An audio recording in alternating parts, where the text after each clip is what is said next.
Hörmətli cənab prezident, hörmətli qonaqlar, sizi səmiyyətlə salamlayıram. Azərbaycana xoş gəlmişsiniz.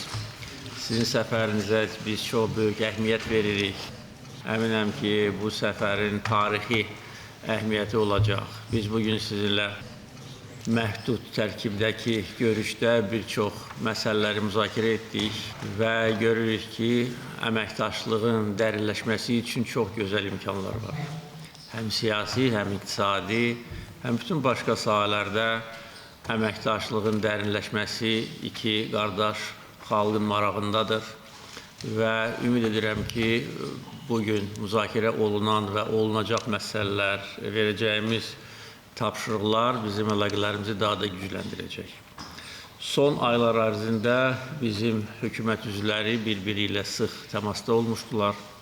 Qarşılıqlı səfərlər etmişdilər, bir çox məsələlər həll olundu və sizin səfərinizə hazırlıq məqsədi ilə bir çox məsələlər müzakirə olundu.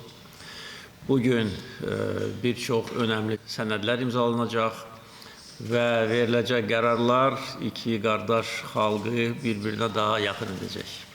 Bir daha sizi ürəkdən salamlayıram, xoş gəlmişsiniz, əminəm ki, səfəriniz uğurlu olacaq.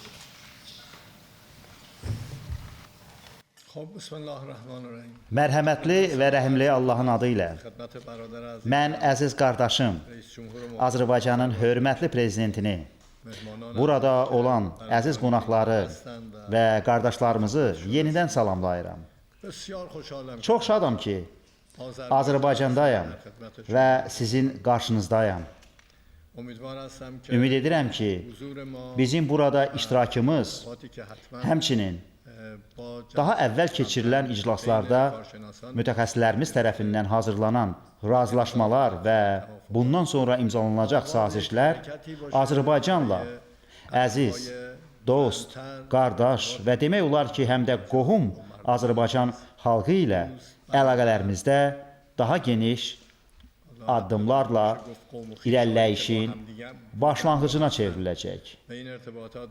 Bölgədə münasib əməkdaşlıq nümunəsinin formalaşmasına səbəb olacaq.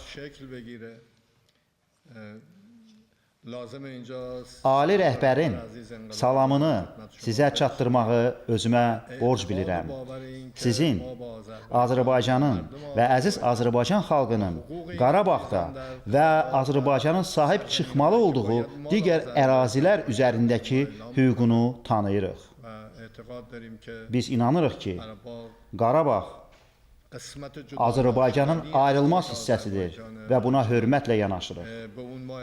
Təbii ki, bizim burada olmağımız əlaqələrimizin və birliyimizin möhkəmlənməsinə imkan yaradacaqdır. Президент Ильхам Алиев поблагодарил за приветствие высшего руководителя Ирана Аятоллы Саида Али Хамейни, просил передать и его приветствие высшему руководителю Ирана.